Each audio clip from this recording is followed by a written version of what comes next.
আসসালামু আলাইকুম। সচিবালয় অগ্নিকাণ্ড নাকি নিছক সচিবালয় অগ্নিকাণ্ড নিছক দুর্ঘটনা নাকি নাশকতা? আপনারা যে যেখান থেকে আমার ভিডিওটি দেখছেন সকলকে আমার চ্যানেলটি সাবস্ক্রাইব করার জন্য অনুরোধ করছি। প্লিজ চ্যানেলটি সাবস্ক্রাইব করুন এবং সারাক্ষণ আমার সঙ্গেই থাকুন। আমার নিত্য নতুন ভিডিও পাওয়ার জন্য আমার সঙ্গেই থাকুন। প্রিয় দর্শক, সচিবালয় অগ্নিকাণ্ড দেশের ইতিহাসে বৃহত্তম দুর্যোগের একটি অশনি সংকেত। সচিবালয় কোনো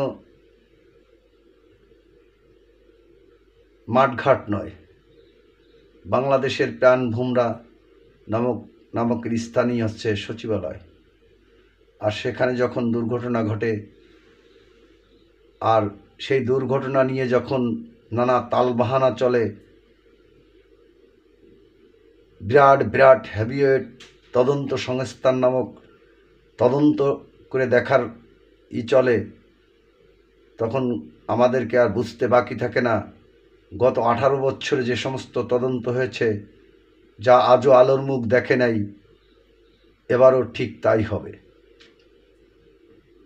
সচিবালয় দুর্ঘটনা বলেন আর নাশকতা বলেন, এটি বার করতে মাত্র 5 মিনিট সময় লাগার কথা। সিসিটিভি ফুটেজ সচিবালয়ের চতুর্দিকে রয়েছে। সচিবালয়ের অভ্যন্তরীণ হাজার হাজার সিসিটিভি ফুটেজ রয়েছে। বিভিন্ন কক্ষে শত শত সিসিটিভি ফুটেজ রয়েছে। এগুলো চেক করলেই বেরিয়ে যাবে সচিবালয় দুর্ঘটনার মূল কারণ। তাহলে কেন এত তদন্ত সংস্থা? কেন রাষ্ট্রের এত ব্যয়ভার?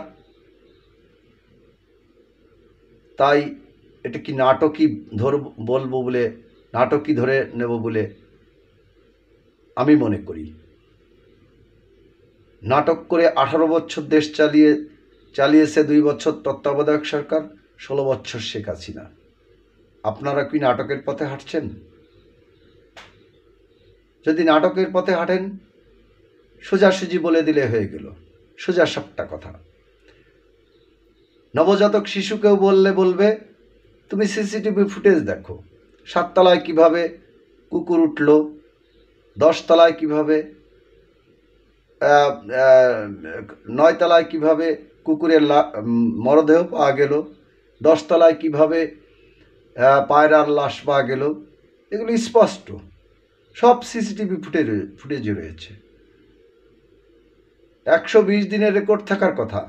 কুকুরটি যদি সবার অগোচরে দুপুরবেলা যদি মন্ত্রীর ঘরের মধ্যে যদি প্রবেশ করে, সেটাও তো দেখার কথা, সিসিটিভি ফুটেজে থাকার কথা। এত তদন্ত সংস্থার তো প্রয়োজন নেই। কে ঢুকলো সচিবালয়, কে সচিবালয় থেকে বেরোলো, কেন ঢুকলো, সে কি করলো, সে কোনো শর্ট সার্কিট করে দিল কিনা, সব স্পষ্ট দেখা যাবে।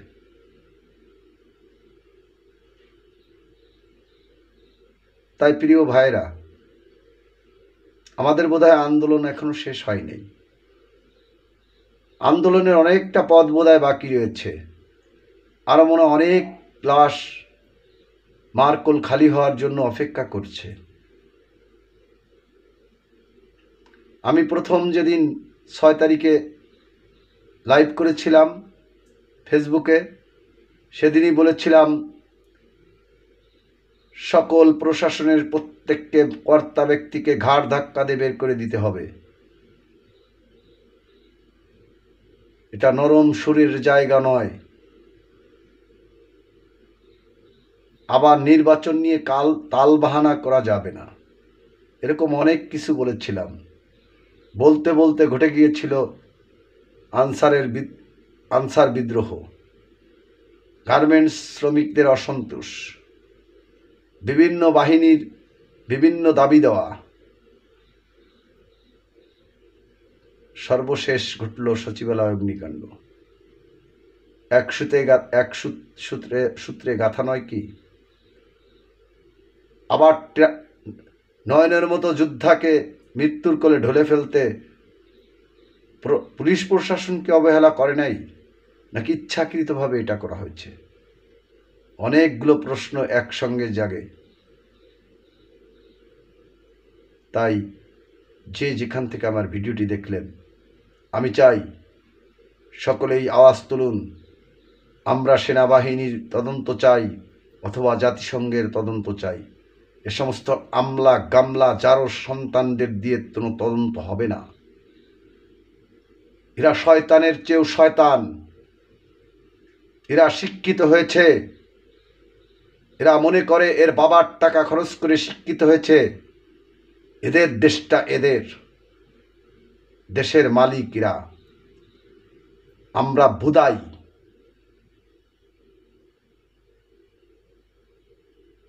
তাই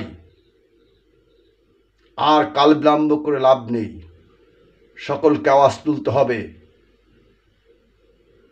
4-5 জন উপদেষ্টা বাদে সকলকেই পদত্যাগ করাতে বাধ্য করে দেশপ্রেমিক উপদেষ্টাদের নিয়োগ দিতে হবে। সকল সচিবদের ঘাড় ধাক্কা দিয়ে সচিবালয় থেকে বের করে দিতে হবে। সচিবালয়ের ক্যান্টিনের বয় থেকে শুরু করে সকলকে ঘাড় ধাক্কা দিয়ে বাইরে বেরিয়ে, এদেশে বহু দেশপ্রেমিক রয়েছে তারা রাষ্ট্র পরিচালনা করতে সক্ষম। বহু বেকার যুবক রয়েছে যারা পিয়নের ইসের কাজ করতে সক্ষম। নতুন করে ঢেলে সাজাতে হবে সচিবালয়। এদেশে হাজার হাজার লোক রয়েছে যারা কোনো রাজনীতি পছন্দ করে না, কিন্তু তারা দেশপ্রেমিক, দেশের জন্য তারা জীবন দিতে পারে। সেরকম লোক সচিবালয়ে বসাতে হবে। এ সমস্ত জারো সন্তানের বাচ্চাদের, এ সমস্ত শয়তানের বাচ্চাদের, এ সমস্ত রাষ্ট্রদ্রোহীদের ঘাড় ধাক্কা দিয়ে বের করে দিতে হবে। তা নাহলে আমার আপনার কারোর রক্ষা নেই। আবার আওয়াজ তুলুন। আমরা সেনাবাহিনীর তদন্ত চাই। আমরা সেই দিনকার সচিবালয়ের ভিডিও ফুটেজ দেখতে চাই। কোনো তাল বাহানা, কোনো নাটক নয়। আমরা জাতিসংঘের তদন্ত চাই। আমরা এদেশের কোনো আমলা গামলা দিয়ে বিভাগীয় তদন্ত চাই না। আমরা কোনো বাহিনীর প্রধান দিয়ে তদন্ত চাই না। আমরা দেশপ্রেমিক, হোক না সে অশিক্ষিত, তার তদন্ত প্রতিবেদন আলোর মুখ চোখে দেখবে। এ সমস্ত শিক্ষিত শয়তানের বাচ্চাদের, জারজের বাচ্চাদের, রাষ্ট্রদ্রোহী বাচ্চাদের, ঘুষখোরদের দিয়ে তদন্ত করলে ওই তদন্তর আলোর মুখ চোখে দেখবে না আজ জীবনেও কখনো। যেখান থেকে আমার ভিডিওটি দেখলেন সকলকে অনুরোধ করব, শেয়ার করুন, লাইক দিন এবং সকলকে দেখার সুযোগ করে দিন। হে যুবক, ঘুমিয়ে থেকো না। শকুনের দৃষ্টি পড়েছে তোমার মানচিত্রের উপর, তুমি জেগে ওঠো।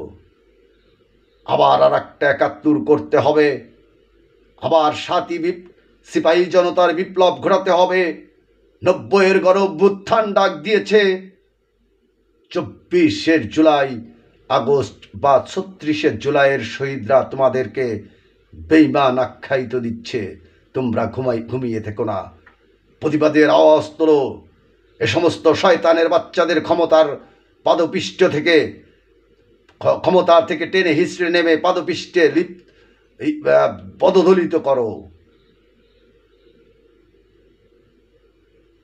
আর জেগে থেকো না যুবক, আর ঘুমিয়ে থেকো না। এবার ওঠো, যুদ্ধে যাবার সময় হয়েছে। সবাই ভালো থাকবেন। আল্লাহ হাফেজ।